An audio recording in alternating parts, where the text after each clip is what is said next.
Hey guys, and welcome back to another book tasting. Today, I have a very special book that we're going to taste. It's titled Escape from Mr. Lemoncello's Library. And boy, oh boy, was this a fun book. It sucked me in and wouldn't let me go. There were so many twists and turns, puzzles and riddles. The author definitely didn't leave me out of anything in this book. His descriptions of Mr. Lemoncello's library were so awesome that it made me want to be one of the characters in this book just so I can spend my days in this library. There are hologram literary idols like Shakespeare and Mark Twain that you get to have full conversations with. There are hoverboard platforms that take you up and down these ceiling high bookshelves just so you can find a book. And there are even these interactive educational video games that are so lifelike that you get to use all 5 of your senses. Yeah, that's right, all 5 of them. Smell and taste included. That's pretty awesome. I would love to play a video game like that. They had this one video game that they talk about in here where it's in this medieval time and you're a knight, and you're going on this journey to find a dragon and fight it. You smell all the smells that they have, and they describe it too. It's like this sewer manure smell. You feel the breeze, and then you feel the dragon's breath on you. It's awesome. I've never experienced a video game like that. So the author definitely does a good job of bringing you into this book. Escape from Mr. Lemoncello's Library doesn't even fall short of literary references in here. There are so many book titles and authors and quotes from books and authors in this book here that you are sure to know at least a good handful, maybe even 2 handfuls of the books that are in here. You are definitely in for a treat when you come to check this out. Mr. Lemoncello is the world's most prolific game maker. Kyle is a huge fan of all games, especially Mr. Lemoncello's. When Kyle finds out that Mr. Lemoncello has designed the town's new library, he is determined to get an invitation. Kyle and 12 other kids win. But they soon find out that it's going to be more than just food, games, and an overnight stay. Morning comes, and the doors are still locked. Pitted against each other, they race to beat the clock in solving the puzzles and clues to find the hidden escape route. Will Kyle find a way out, or will he be lost to the library forever? So, as we just saw, Mr. Lemoncello just finished building the town's library, and it took almost 5 years to build, and it was very secret in the building. There were construction workers that were always changed out every few weeks, so they never knew what each of them was working on in there. And besides the construction workers, only 2 other people were allowed within the library. Mr. Lemoncello, of course, and his associate, Dr. Zinchenko. She's a very strange one, and you'll read about her in this book. Very strange. So on opening day, Mr. Lemoncello decided that he was going to run a contest in order for the town's children to get their first experience in the library. He had a writing contest, and only 12 kids could win. And lo and behold, Kyle, who's Mr. Lemoncello's biggest fan, wins the contest, even though he thinks that he doesn't even have a chance in winning this contest because he's not a very good writer. So I'm going to go ahead and read a little excerpt in the book of when Kyle actually wins, just so you can get a little taste of how excited he is. And then I'll read a couple more excerpts as well, kind of like my favorites, just kind of describing the library so you can get a taste of what the library is really like. It says, let's see, Finally, Charles the Brown-Noser let go of Mr. Lemoncello's hand and went over to line up with the other winners. And last but not least, said Mr. Lemoncello, Kyle Keeley. Kyle could not believe his ears. He thought he was dreaming. But then Akemi started waving for him to come on up. Dazed, Kyle made his way up the steps to join the others on stage. Mr. Lemoncello handed Kyle a library card. His name and the number 12 were printed on the front. 2 book covers. I love you, Stinky Face. And the napping house were on the back. I bet you guys remember those from kindergarten, even first grade. Let's all pose for a picture, please, said the principal.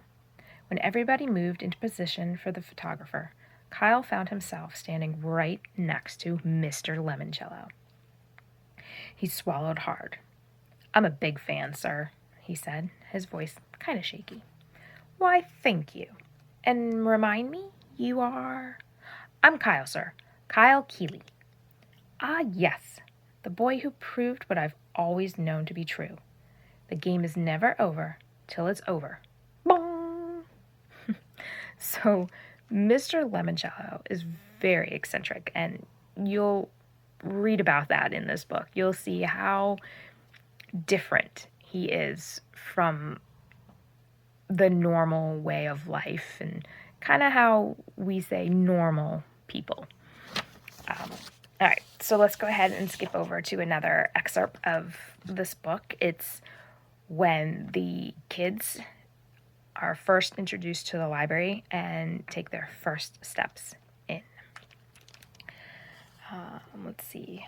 The new public library, with its glistening gold dome, took up half a downtown block, its back butting up against an old-fashioned office tower. The building was a boxy fortress, 3 stories tall, with stately columns that acted like bookends, because the windowless walls had been painted to resemble a row of giant books lined up on a bookshelf. It's like a majestic Greek temple, gushed Miguel. And the world's biggest bookcase, added Sierra Russell, who had finally put away her paperback. Velvet ropes lined a path across Main Street that led to a red carpet leading up a flight of steps to the arched entryway and seriously stale, not to mention round, front door. Dr. Zinchenko pulled out a bright red note card. Before we enter, please listen very carefully. Your library cards are the keys to everything you will need, she read. The library staff is here to help you find whatever it is you are looking for. She smiled slightly, tucked the card back into her pocket, turned to the security guard and said, Clarence, will you do the honors? With pleasure, Dr. Z. Clarence turned one giant wheel, spun another, and cranked a third. Noiselessly, the 20-ton door swung open. It's a pretty big door. And you'll actually learn that that door is from one of the old banks, the vault in the bank from the town. The first thing Kyle saw inside was a trickling fountain in a grand foyer of brilliant white marble. The fountain featured a life-size statue of Mr. Lemoncello standing on a lily pad in the middle of a shallow reflecting pool 10 feet wide. His head was tilted back so water could spurt up from his mouth in an arc. Wow! Everybody gasped as they stepped into the rotunda reading room and looked up. The entire underside of the dome looked like space as seen from the Hubble telescope. A dusty spiral nebula billowed up. A galaxy of stars twinkled, and meteorites whizzed across the ceiling. Ooh! The space imagery on the ceiling dissolved into 10 distinct panels, each one becoming a display of swirling graphics. Those are the 10 categories of the Dewey Decimal System, whispered Miguel, sounding awestruck. Cool, said Kyle. Tucked beneath the 10 screens in arched niches were incredible 3D statues glowing a ghostly green. Those are the holograms I talked about earlier. I believe those are holographic projections, said Andrew Pickleman, waving at a statue that was waving down at him. See, I told you, they interact. The room under the dome was huge. It was circular, with a round desk at the center that was surrounded by 4 rings of reading desks. Kyle saw that half of the rotunda was filled with floor-to-ceiling bookshelves. The other half had balconies on the second and third floors that reminded him of the open atrium of a hotel he and his family had stayed at once. While everybody was gawking at the architecture, Dr. Zinchenko said the words Kyle had been waiting to hear all day. Now then, who's ready for our first game? So, there you go. That's the library. And as you read farther into this book, you'll get more descriptions of what the library looks like and what's on each floor and in each room. You'll read about the various games that they get to play, all the clues that are sent out to them. And what's really cool in this book, they actually show you the clues so that you can solve them with the characters. For instance, here's one right here. They're picture clues.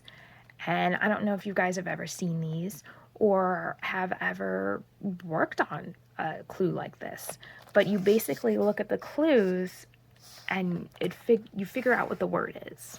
So this first one is a outlet, and it says let equals side. And then you have a golf ball, but you have to take out the G and the L of golf, A, and then a dog. So you need to figure out what that is. So that would be like your first word. And then that, and that, and that. It's incredibly mind-boggling, some of it, and really makes your brain think, which is so much fun because, like I said, the author definitely brings you in to the fun in this book. So I know that you guys will definitely enjoy this book, especially if you love games and twists and turns and adventures. This is definitely the book for you. Escape from Mr. Lemoncello's Library. Check it out today.